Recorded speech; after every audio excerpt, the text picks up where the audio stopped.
اس مبارک حدیث کے اندر لالچ اور حرص کی جو مذمت بیان کی گئی ہے، اس کے بارے میں چند تفصیلی باتیں ہم آپ کی خدمت میں پیش کرنا چاہیں گے۔ سب سے پہلی بات، حرص کس کو کہتے ہیں جس کی مذمت کی گئی ہے؟ عربی زبان میں حرص یحرص حرصا استعمال ہوتا ہے، جس کا مطلب ہوتا ہے لالچی ہونا، کسی چیز کی بے انتہا خواہش کرنا، اور اس کے ساتھ ساتھ انتہائی توجہ دینا۔ اور حرص کا ایک معنی یہ بھی ہے کسی چیز کو چیر دینا اور اس کو پھاڑ دینا۔ لالچی انسان جو ہوتا ہے اس کو سب سے زیادہ خواہش یہ ہوتی ہے کہ میری یہ حرص پوری ہو جائے، اس کے لیے اسے کسی کو قتل کرنا پڑے، اسے دین اسلام کے قواعد کو توڑنا پڑے۔ وہ اپنی لالچ کو اور حرص کو پورا کرنے میں لگا رہتا ہے، اسے کسی کی کوئی پرواہ نہیں ہوتی، نہ اس کے سامنے دین کی کوئی پرواہ ہے، نہ اس کے سامنے والدین کے معزز رشتے کی پرواہ ہوتی ہے۔ یہ لالچی انسان اس قدر اندھا ہو جاتا ہے کہ اپنے سگے بھائیوں کو بھی چیرنے کے لیے تیار ہو جاتا ہے۔ اور آج وہ بات ثابت ہوئی جو رسول اللہ صلی اللہ علیہ وسلم نے 1400 سال پہلے بیان کر دی تھی کہ قیامت کی نشانیوں میں سے یہ نشانی ہے کہ قتل و غارت عام ہو جائے گی، یہاں تک کہ بھائی بھائی کو قتل کرے گا، بیٹا اپنے باپ کو قتل کرے گا۔ کس لیے؟ حرص پوری کرنے کے لیے۔ لالچ اور طمع دنیا کا اتنا آ جائے گا، اسے کوئی رشتہ اس کے سامنے معزز رہے گا ہی نہیں۔ اس لیے عربی زبان میں کہتے ہیں حرست الشجۃ الجلد، ایسا زخم جلد پہ ہوا جس نے جلد کو چیر دیا، چھیل کے رکھ دیا۔ لالچ اور حرص جب آتی ہے تو اس کے نتائج بھی ایسے ہوتے ہیں، معاشرے کے امن کو چیر کے رکھ دیتا ہے یہ وصف، اور انسانی ان مقدس رشتوں کو چھیل کے رکھ دیتا ہے جن میں کبھی کسی نے سوچا ہی نہیں تھا کہ دراڑ آئے گی۔ لیکن یہ چند ٹکوں کے حرص، یہ چند روپوں کے حرص اور لالچ اور طمع انسان کو اپنے ان مقدس رشتوں سے بھی دور کر دیتا ہے جن کے ساتھ اکٹھے کھیلتا رہا، اکٹھے کھاتا رہا، اور اکٹھے پڑھتا رہا، اور اکٹھے ہی سوتا رہا، اور اکٹھے ہی ڈریم دیکھتا رہا۔ پھر ایک وقت آتا ہے کہ لالچ اور حرص اسے کہاں تک لے جاتی ہے، اسی ہاتھ سے اس کا خون کرنے کے لیے تیار ہو جاتا ہے۔ احترس الرجل عربی زبان میں بولا جاتا ہے کسی چیز کے حصول کے لیے انتھک کوشش کرنا، کیونکہ عربی زبان میں الحرص بدنیتی کو بھی کہتے ہیں، بخل کو بھی کہتے ہیں، اور لالچ کو بھی کہتے ہیں۔ تو کسی بھی چیز کے لیے لالچی بن کر نیت بد انسان کی ہو جائے اور ہمیشہ لینے کے چکر میں ہو اور کسی کو دینے کی اس کی خواہش ہی نہ ہو، یہ نشانی ہے اس لالچی انسان کی، اس طمع خور کی اور حرص والے کی کہ جس کو دنیا کے تمام اصول و قواعد اور ضوابط کبھی یاد نہیں رہتے۔ ویسے تو بچوں میں سینس نہیں ہوتی، لیکن مثال دینے کے لیے صرف میں کہہ رہا ہوں۔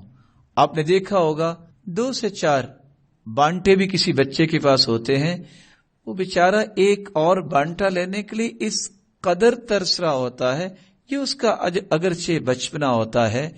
یہ کیفیت اگر بلوغت کے بعد کسی کے اندر پیدا ہو جائے، انسان بالغ ہے، عاقل ہے، سمجھدار ہے، سن رشد کو پہنچ گیا ہے، اور وہ چھوٹی چھوٹی چیزوں پہ ضد کر رہا ہے، چھوٹی چھوٹی چیزوں پہ اس قدر اپنے آپ کو وہ انہماک اور ہلاکت کی طرف لے جا رہا ہے کہ اگر یہ چیز نہ ملی تو میں تو زندہ نہیں رہ سکتا۔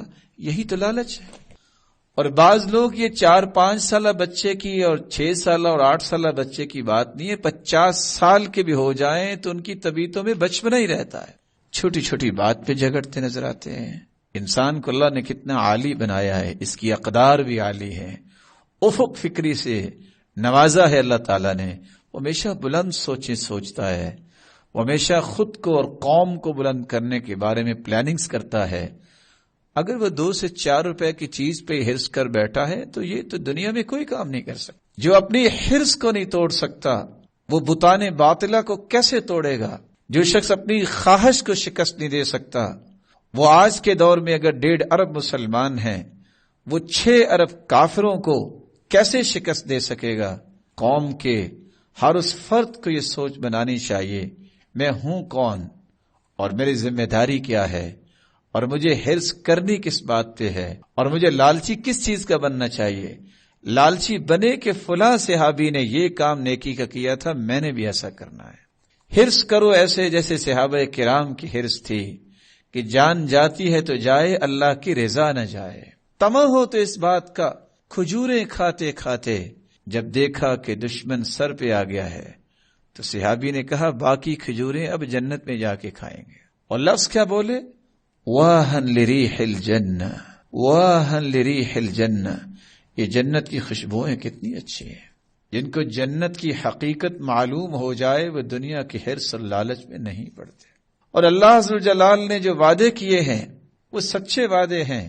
جو دنیا کی حرص اور لالچ چھوڑ دیتا ہے، اللہ عز و جلال اسے اس قدر عنایات سے نوازتے ہیں کہ وہ عنایات اتنی ہوتی ہیں اس سے سنبھالی نہیں جاتی، وہ بانٹ بانٹ کے تھک جاتا ہے، مالک الملک اسے مزید نوازتے رہتے ہیں۔ علماء امت نے حرص کی تعریف کرتے ہوئے یہ بات بھی لکھی ہے، والافراط فی حب المال والاستکثار من دون ان یکتفی بقدر محدود۔ مال کی محبت میں اس قدر آگے بڑھ جانا اور ہر وقت اپنی سوچ کا دھارا یہ بنا لینا کیسے زیادہ مال مل سکتا ہے، اور جو اللہ نے دیا ہے اس پہ قناعت نہ کرنا۔ کیا اللہ کے رسول صلی اللہ علیہ وسلم نے تربیت فرمائی؟ وہ صحابہ جن کے پاس مال و دولت نہیں تھا، آج کل کے اعتبار سے لوگ کہتے ہیں غریب لوگ، تو ایسے صحابہ اللہ کے رسول صلی اللہ علیہ وسلم کے پاس ہے جن کے پاس کوئی زیادہ مال نہیں تھا، اور آ کر انہوں نے لفظ کتنے پیارے بولے، ذهب اہل الدثور بالاجور، بکثرت المال نہیں کہا۔ اے اللہ کے پیارے پیغمبر، مال والے تو کثرت سے اجر لے گئے، ذهب اہل الدثور بالاجور۔ اب سوچنے کی بات یہ ہے، آج کل کی سوچ یہ کہتی ہے کہ وہ آئے تو ان کو یہ کہنا چاہیے تھا وہ تو سارے درجات لے گئے مال کی وجہ سے، دعا کر دیں ہمیں بھی اتنا مال مل جائے، لیکن انہوں نے یہ نہیں کہا کہ اللہ کے پیارے پیغمبر صلی اللہ علیہ وسلم ایسا عمل ہی بتا دیجئے وہ اجر ہمیں بھی مل جائے۔ سبحان اللہ، کس قدر کمال کی یہ سوچ ہے۔ ان کو اس سے غرض ہی نہیں ہے کہ ان کے پاس مال ہے، پہنچے کہاں ہیں؟ اس نتیجے پر جو نتیجہ اصل زندگی اور آخرت کو روشن کرتا ہے، وہ کیا ہے؟ اجر لے گئے۔ پوچھا کیسے وہ اجر لے گئے ہیں؟ کہا ان کے پاس مال زیادہ ہے، وہ حج بھی کرتے ہیں، عمرے بھی کرتے ہیں، وہ صدقہ بھی کرتے ہیں، وہ جہاد بھی کرتے ہیں، ہمارے پاس یہ اجر نہیں ہے، کیا کریں؟ تو آپ صلی اللہ علیہ وسلم نے فرمایا اچھا تم ایسا کرو، تم جب فرض نماز پڑھ لو نا تو تم بیٹھ کے 33 مرتبہ سبحان اللہ کہہ دینا، اور 33 مرتبہ الحمدللہ کہہ دینا، اور 34 مرتبہ اللہ اکبر کہہ دینا۔ جو اجر ان کو اللہ عطا کرتے ہیں یہ الفاظ تم پڑھ لو گے تو اسی اجر کے مستحق تم بھی بن جاؤ۔ سلام پھیرا، نماز سے فارغ ہوئے، صحابہ بیٹھے، مالدار صحابہ اٹھے، کہتے ہیں یہ آج کیسے بیٹھے ہوئے؟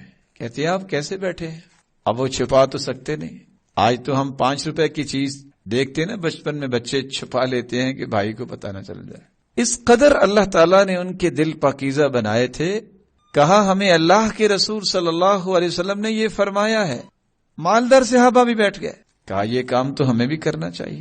صحابہ پھر اللہ کے رسول کے پاس آ گئے، پھر آ کے کہتے ہیں اے اللہ کے پیارے پیغمبر، ذهب اہل الدثور بالاجور، ہم نے تو آپ سے یہ بات پوچھی تھی کہ کس طرح ان جیسے اجر اور ان جیسے مقام ہمیں مل سکتے ہیں، ان جیسے اجر ان جیسے مقامات ہمیں مل سکتے ہیں، تو وہ کام تو وہ بھی کرنے لگ گئے ہیں۔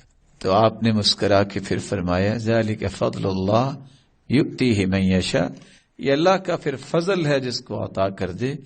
اس واقعے سے ہمیں 3 سبق ضرور ملتے ہیں کہ صحابہ کی جو طمع تھی، جو ان کی لالچ تھی، جو ان کے اندر حرص تھی، وہ تھا میرے جنت میں مقام کتنا بلند ہو جائے، میرے اللہ عز و جلال کے ہاں اجر کیسے ثابت ہو جائے۔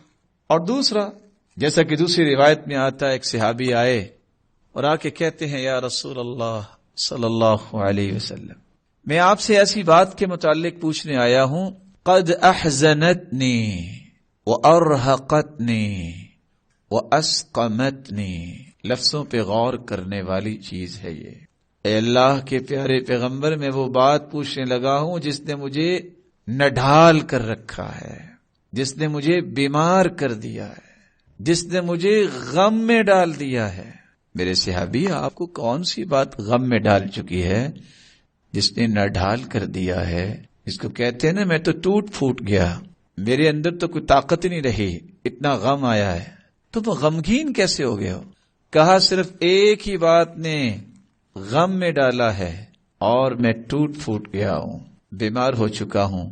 میں جہنم کی آگ سے کیسے بچ سکتا ہوں اور جنت کیسے جا سکتا ہوں؟ کس قدر یہ عالی سوچ تھی ان صحابہ کی۔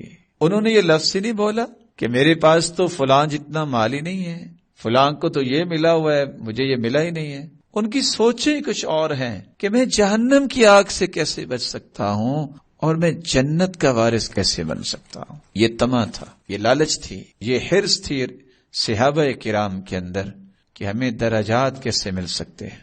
ان دونوں حدیثوں میں ایک دوسرا سبق جو ملتا ہے کہ جس بات کو اللہ کے رسول سے سن لیتے اس کو فوراً کرنے کے لیے تیار ہو جاتے۔ انہوں نے اگلی نماز کا انتظار نہیں کیا، اسی وقت بیٹھ گئے کہ یہ اجر آج برابر کر کے چھوڑیں گے۔ اور آج سلام پھیرنے کے بعد مساجد میں دیکھنا، اور ہم دیکھتے ہیں اور آپ بھی دیکھتے ہوں گے کہ انسان سلام پھیرنے کے بعد اس کی خواہش پہلے تو یہ ہوتی ہے کہ نماز ذرا جلدی ہو جائے، اور اگر کوئی محترم امام نماز لمبی کروا دے تو دل ہی دل میں وہ کڑتا رہتا ہے، اس کو پتہ ہی نہیں ہے میرے بہت سارے کام تھے، اس نے نماز لمبی کرنی تھی تو یہ اکیلا کر لیتا۔ سیدنا بلال سے اللہ کے رسول کہا کرتے تھے، ارحنا یا بلال، بلال اذان کہیے، تکبیر کہیے، کچھ سکون مل جائے۔ اللہ کے رسول تو نماز میں سکون ڈھونڈتے تھے اور انہیں ملتا تھا اور صحابہ کو بھی ملتا تھا۔ لیکن آج کل کا شخص جو ہے وہ ارحنا تو نہیں کہتا، شاید دل ہی دل میں انقذنا ضرور کہتا ہو کہ ہماری جان چھوڑ دیں، دوبارہ اس مسجد میں نہیں آئیں گے جہاں اتنی لمبی نماز ہوتی ہے۔ صحابہ کرام جن کو اللہ تعالیٰ نے پاکیزہ دل دیے تھے بیٹھ گئے، اور کس قدر یہ عظیم کام ہے نماز کے بعد یہ اذکار بجا لانا، بلکہ جو بھی اللہ کے رسول صلی اللہ علیہ وسلم سے صحیح احادیث میں اذکار آئے ان کی پابندی کرنا کتنا بڑا کام ہے۔ صحیح بخاری کی روایت ہے، والملائکۃ یصلون علی احدکم ما دام فی مجلسہ الذی صلی فیہ تقول الملائکہ اللہم اغفر لہ اللہم ارحم اللہم تب علیہ ما لم یؤذی وما لم یحدث۔